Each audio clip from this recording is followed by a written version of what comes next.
Okay, we're now hopping on to the last country in our show and tell, so neighbouring Bulgaria.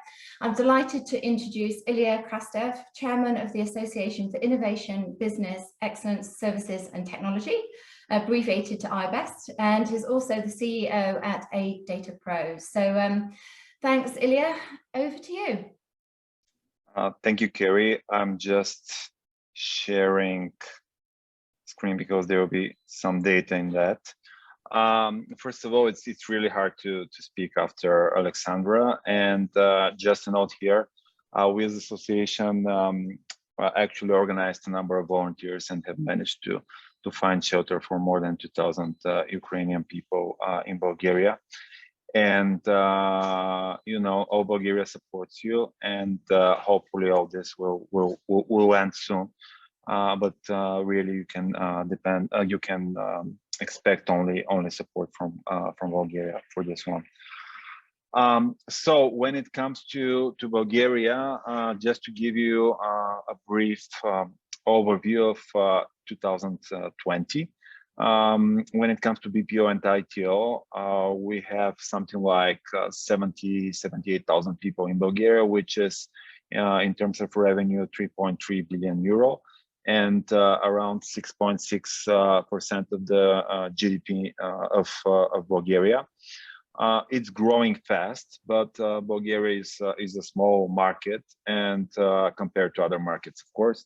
And because of that, and because of how small are most of the markets in Southeastern Europe, in the last several years, we as an association are actually looking more and more into finding ways to think of the whole region of Southeastern Europe as a single market when it comes to this industry. So we are creating a collaboration platform for the countries around the region. So these are like from Romania to Slovenia. And this includes all the ex-Yugoslavia republics, Bulgaria, and so on. So the idea is that when you look at this as one market, you really find more capability, but also scalability when it comes to some of the projects that we are looking at, and some of the foreign investors that are interested in that. Just to give you another context, in 2020 compared to 2019, the average increase of salaries in the sector in Bulgaria has been more than 13%. And this has been steadily almost the same in the last several years. So when it comes to availability of people, actually the need for these resources is obviously higher than the number of people that are available on the market. So there are a lot of initiatives around education, around getting more and more people into this region, and actually using the platform not only for IBEST, but in general the ecosystem for developing these people. Companies are moving into higher positions in the value chain just to be able to utilize the resources in the most efficient way, and so on. So the main goal of the employers in these business sectors is obviously to retain the current talents in the organization.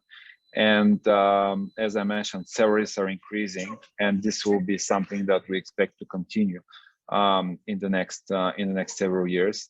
And as you can see, like the plant increases will affect between 50 and up to 100% of all employees. So for 2020, when you look at the whole region, there are around 250,000 people working in the sector. The interesting thing here is that this has increased with 23% in the last 5 years. And what we see and what I think will happen is that this increase will actually accelerate in the next several years, because now we have more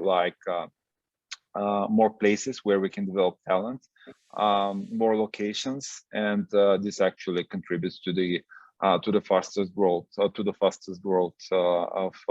whole ecosystem. Here you can see some numbers for graduates for the countries that we're talking about from Southeastern Europe. As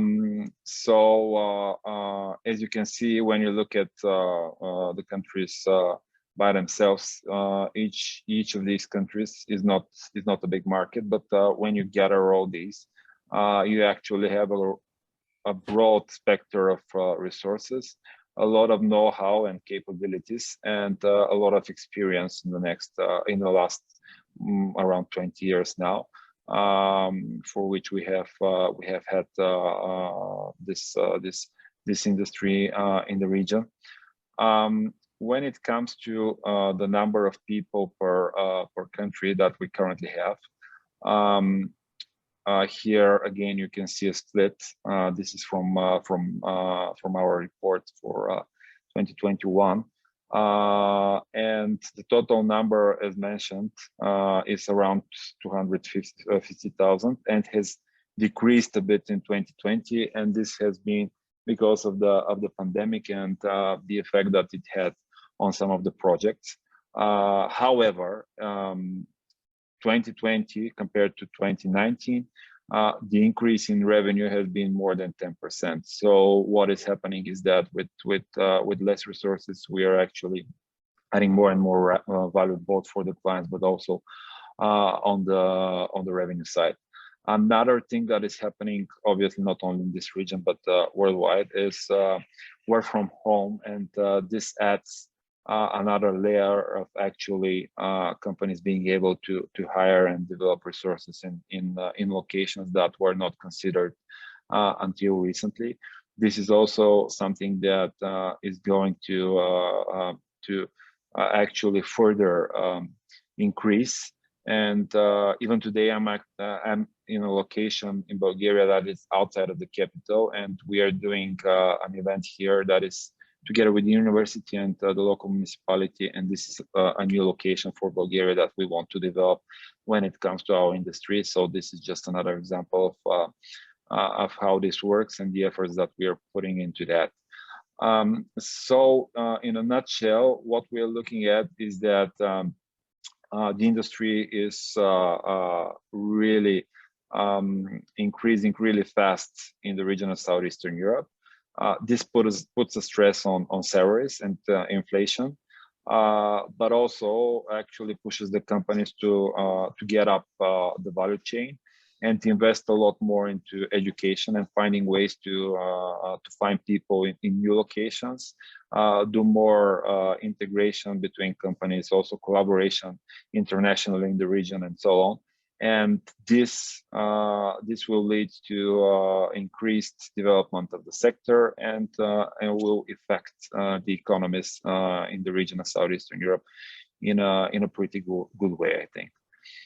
So thank you. That was on my side. Okay, thank you very much, Ilia. And it sounds like the SEE Alliance is going to be incredibly exciting, and a big area to watch and work with for sure. So